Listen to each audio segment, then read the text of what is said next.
तो स्वदेशी को, स्वभाषा को, स्वदेशी को, स्वरोजगार को बढ़ावा दीजिए। इसी से स्वरोजगार बढ़ेगा। और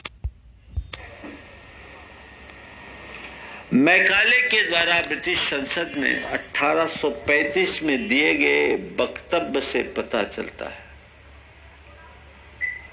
जब मैकाले ने कहा कि मैंने भारत की चतुर्दिक यात्रा की, संपूर्ण भारत में मुझे एक भी भिखारी, एक भी याचक, एक भी चोर दिखाई नहीं पड़ा। पूरा भारत बड़ा समृद्ध है। यहां सबके सब लोग सुशिक्षित हैं। और उन्होंने कहा कि इनकी जो सबसे बड़ी बैकबोन है वह है इनकी सांस्कृतिक निष्ठा। यदि इसे हम वह है इनकी सांस्कृतिक निष्ठा। यदि इसे हम तोड़ दें और इनके दिल दिमाग में ये बैठा दें कि जो कुछ इंग्लिश है वही सही है, तो इनसे हम वह सब कुछ पा सकते हैं, करा सकते हैं जैसा हम चाहते हैं। 1835 के भारत की झलक एक अंग्रेज अधिकारी के स्वरों में हमें यह दिखती है। क्यों था भारत ऐसा? ऐसा इसलिए था क्योंकि उस समय भारत पूरी तरह सुशिक्षित था। भारत में 7 लाख गुरुकुल हुआ करते थे। हर गांव गांव में स्कूल, शहर शहर में शिक्षा की व्यवस्था थी। सारी शिक्षा प्रणाली निःशुल्क थी। हमारे सारे गुरुकुलों का प्रबंध वहां के राजा और श्रेष्ठीगण मिलकर किया करते थे।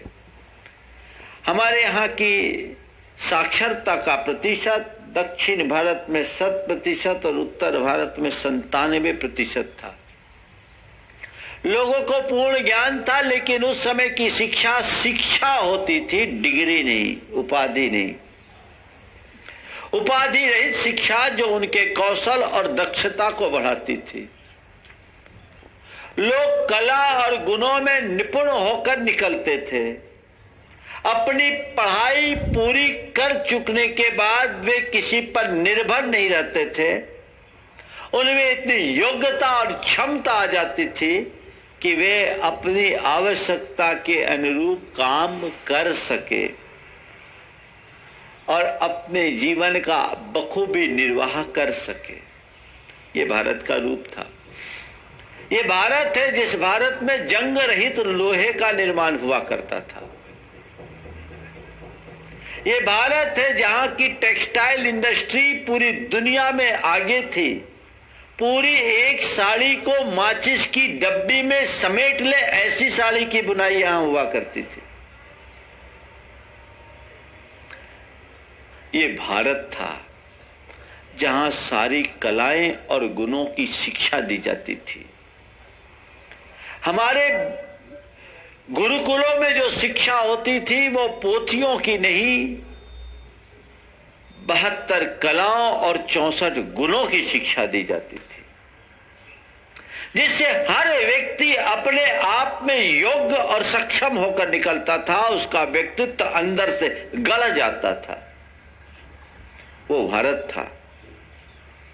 लेकिन भारत में अनेक लोगों ने आक्रमण किया, बहुत सारी विदेशी ताकतें आई, लेकिन उन ताकतों ने भारत में शासन तो किया पर हमारी सांस्कृतिक परंपरा के साथ छेड़छाड़ नहीं किया।